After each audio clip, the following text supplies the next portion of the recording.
Hi, good afternoon, everyone. So, like sir introduced me, so I'm Pooja Verma.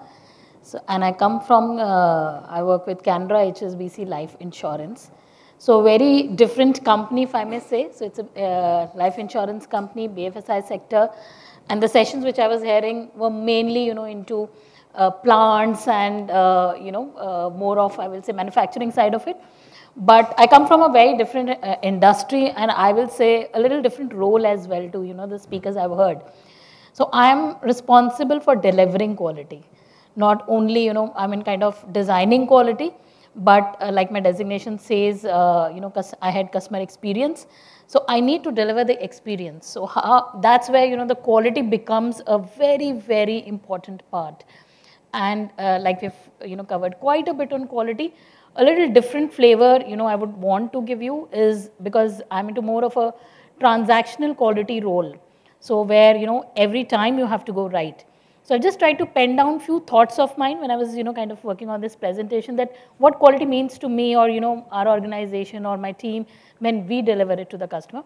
So it's a little off this thing. So sustainability and quality improvements is a topic on which I'll just speak for 10 minutes, try to maintain the time. So what is quality sustainability? When I was thinking about it, so then I thought that doing the right thing is quality, right? And doing it every time with continuous improvement just to sustain the quality, that is what I thought sustenance in quality is.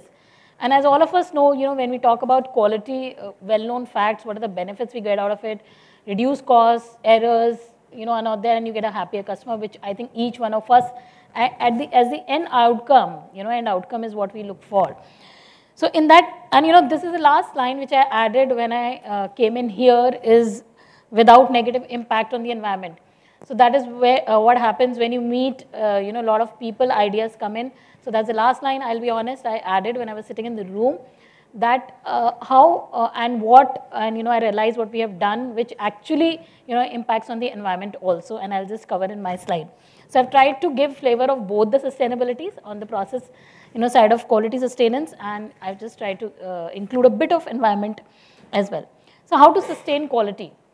When I kind of, like I said, when we are dealing with the customers and the end customers in in a company like ours, B2C, every time you have to go right with the customer. Every time you can't just let it go, or not even a single transaction.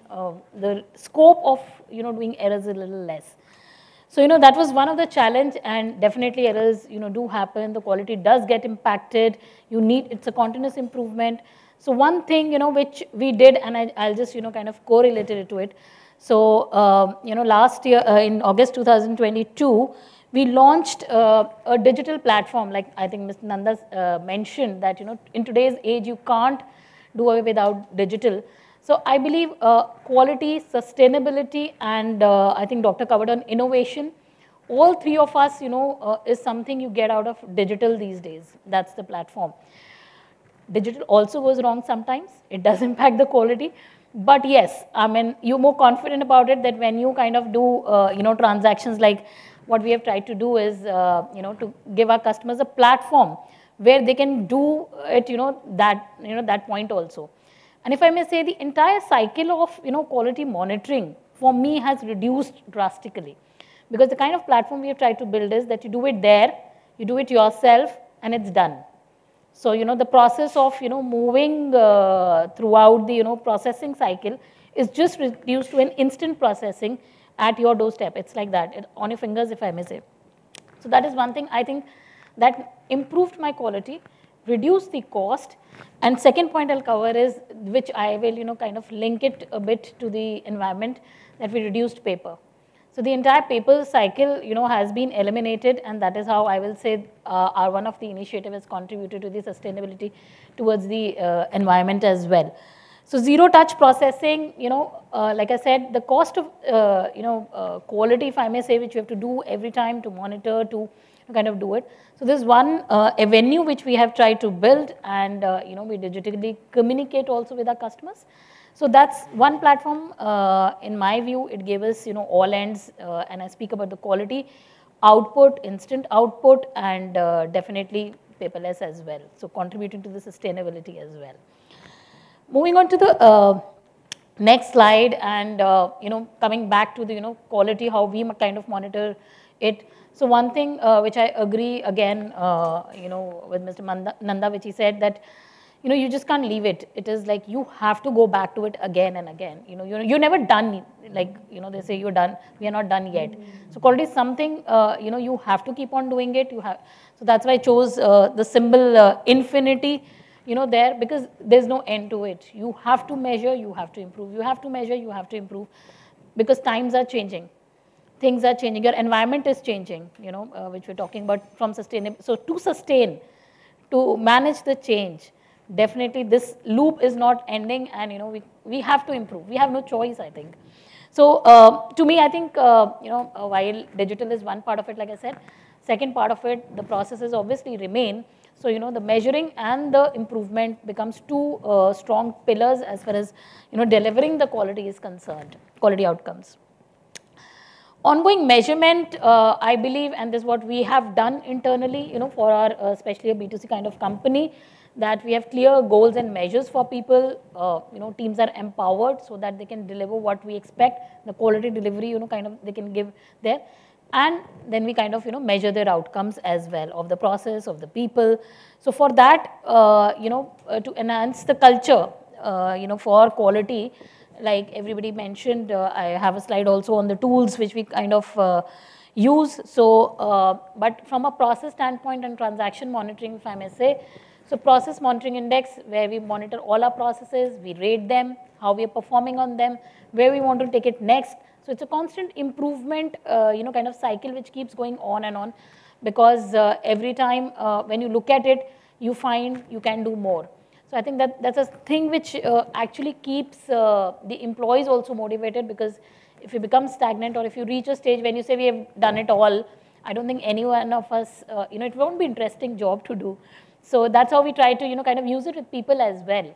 That, okay, this is where we have reached, this is where we go, in next 6 months, 3 months, short targets, long targets, so that at least, we move. And let me tell you, and that's my personal experience, whenever you achieve those points, or, whenever you achieve those targets, and that is where people really see the value of, quality delivery.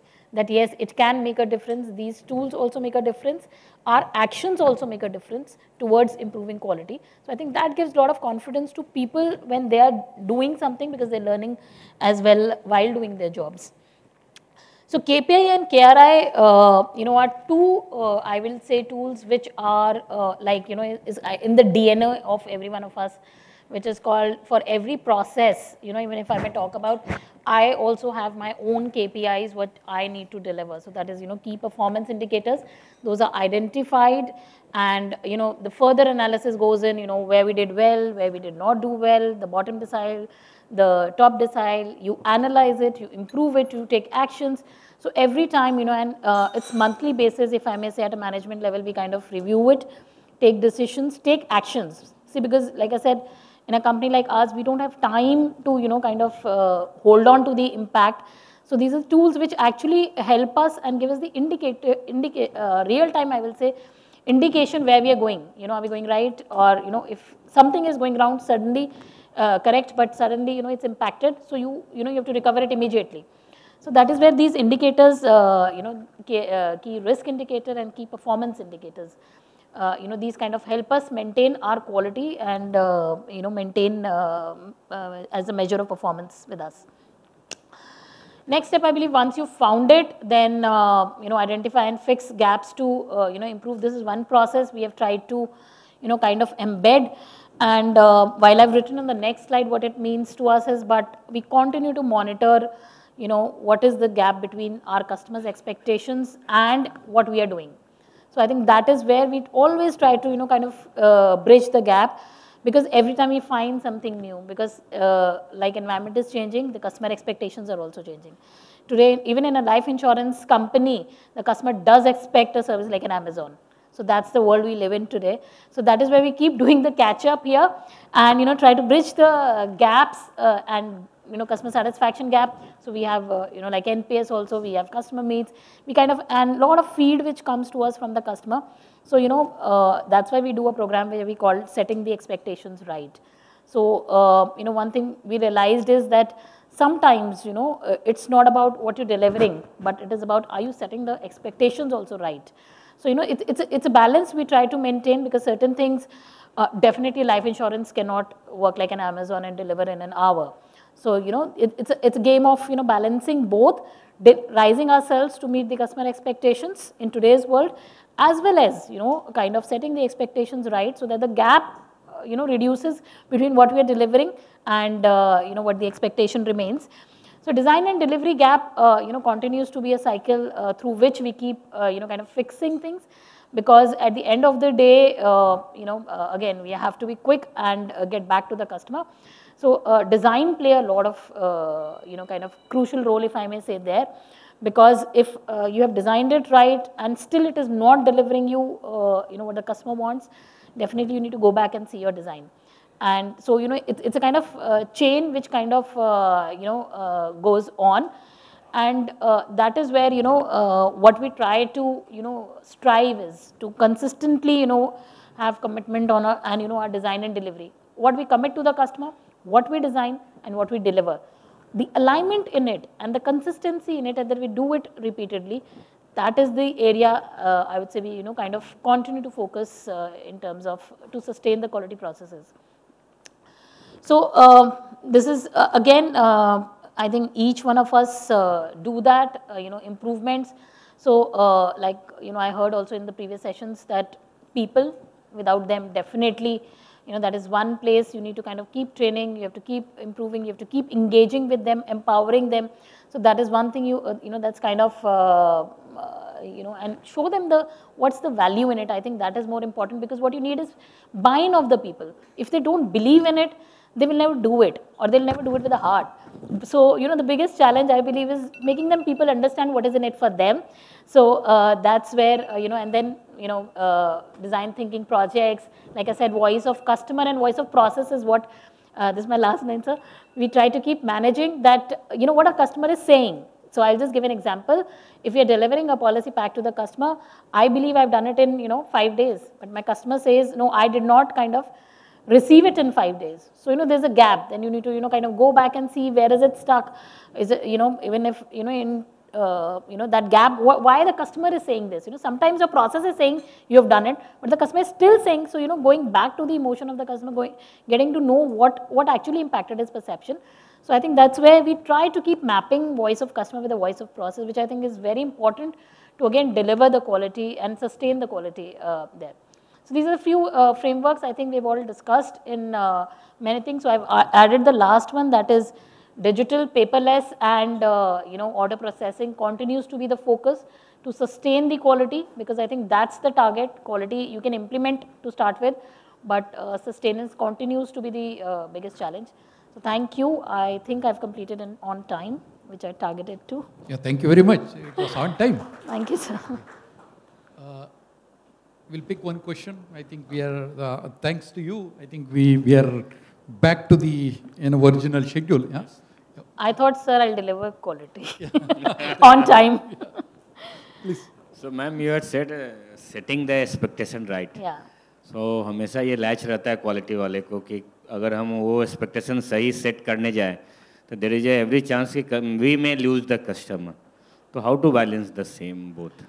See, I always believe if you don't set it right, you will lose the customer, because anyways that customer will not stay with you. So that is where I said that, making it, reiterating to the people, your own employees, making them understand that, why setting expectation is correct. See, if you commit today and you're not able to deliver it tomorrow, then definitely that customer is not going to stay with you. So it's I would say it's between a short-term win versus a long-term, sustenance. So definitely, lot of, like I said, the training, the continuous, we have even frameworks to, monitor and tell people this is where, you did the wrong thing. Definitely, and when we get feedback from the customer, we kind of manage the customer, try to set his expectation right then. But yes, it's a continuous challenge. You need to kind of keep fixing, I will say, or tightening the loose ends every time, because you have people, a lot of people, meeting the customers, even at the point of sale and everywhere. So the tightening goes on, but it has to happen through people. Definitely, you do it through a lot of literature to the customer, lot of awareness, education messages that you keep doing, directly to the customer as a company. But still, that personal touch matters more. So, the most focus, awareness part of it exists, but then we continue to focus on, people who are meeting the customers, who are talking to the customer, how they do this right. So that comes a lot in the part of, constant, kind of training, even monitoring, so that we continue to do. Thank you. Thank you. Ma'am, one more question. When you said that, you are in the B2C one, so, I also spent almost around 14 years in the manufacturing sector, okay? In the manufacturing sector, okay? And currently, close to around 3 years in the service sector, similar like, B2C, okay? Would like to understand what exactly are the metrics which you track when you say KPI or KRI? So in KPI, and it's a good question actually. So in KPI and KRI, if I tell you, within my area itself, I have close to 100 parameters, 100 plus parameters which we monitor. So you have to monitor every end to end, which kind of makes your entire customer life cycle. So while from the start point when you kind of have to deliver to the customer, to the end point is the end outcome, but you have a lot of sub processes which are doing a lot of handshakes, which are kind of to be delivered to complete that picture. So, you have to identify all those points, which are those critical points which can break your end outcome, from the start point to the end point. You have to stitch all of them, identify them, stitch them, set targets for each. See, because typically in processes, there's a lot of handovers, one from one to another, to another, to another. So you have to, if you don't give it appropriate, time or target to do it and pass it on or, deliver at its leg. So a lot of legs you have to, kind of bind it and then reach to the end customer outcome. If you can just give only three KPIs and 3 KRIs, top 3. So I'll say that tangible metrics. Yeah. So tangible. Response times.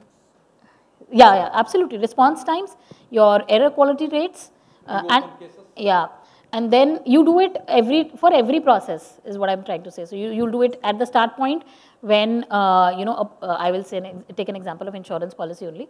An insurance policy is coming in. When you do a lot of processing at that point of time, you do underwriting, you do a call back to the customer to verify his understanding and everything. So for every this thing, you have response time. You have a time set. You have to do it in these many hours. Then you have a target set that you have to do at this error rate. And you have to get back. So for every leg you have these targets. So that when everything comes together, that's when you're able to give an output to the customer. Because if one leg breaks, you'll not be able to kind of issue the policy on the time. So if I may say, even in onboarding only, we'll have close to 30 subsets for it to come together to monitor it and deliver it for issuance of a policy. Thank you. Thank you, sir.